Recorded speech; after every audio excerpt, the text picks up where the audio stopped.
विठ्ठल विठ्ठल जय हरी. एकदम विठ्ठलमय वातावरणात सगळ्यांचीच इच्छा असेल नाही की पंढरीला जायला पाहिजे.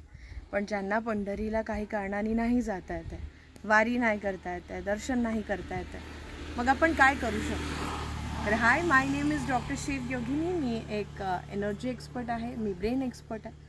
मी माझ्या बाबांनंतर माझ्या वारीचा प्रवास सुरू केला आहे. I am feeling so blessed की माझ्याकडे असे आजी आजोबा होते की ज्यांनी वयाच्या 90 वर्षापर्यंत वारी केली.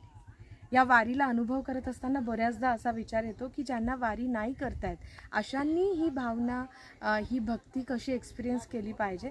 तर एक सिम्पलचं शेअरिंग.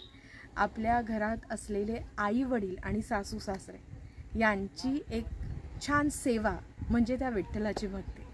अगदी मनापासून सांगते, ॲज अ पॅरेंटिंग कोच, बऱ्याचदा पॅरेंट्सला असं वाटतं की मुलं ऐकत नाही किंवा मुलांना समजवणं अवघड झालं आहे. माहिती आहे, या सगळ्यामध्ये एक सिम्पल, एक खूप छोटीशी प्रॅक्टिस आहे. घरात जर आपण प्रेम दिलं ना एकमेकांना तर खूप सोपं होणार आहे. आणि ह्या भक्तीच्या मार्गातनं ज्या विठ्ठलाचं दर्शन होतं ना, तसंच आईवडिलांच्या सेवेतनं पण हे दर्शन होणार आहे. जर तुमच्या मुलांनी तुमच्या आईवडिलांची सेवा करताना तुम्हाला पाहिलं ना, तर त्यांना वेगळे संस्कार नाही द्यावे लागणार.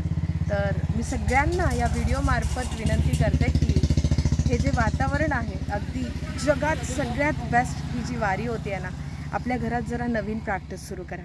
खूप दिवस झाला असेल एकमेकांना तुम्ही प्रेमाचे शब्द बोलला नाही आहेत, त्या प्रेमाचा स्पर्श केला नाही आहे, किंवा काही चुकलं असेल तर सॉरी नाही बोललात ना, तर ते करा.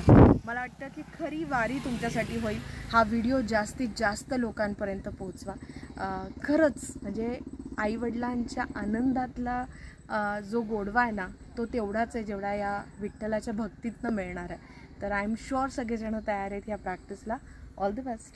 थँक्यू. विठ्ठल विठ्ठल जय हरी.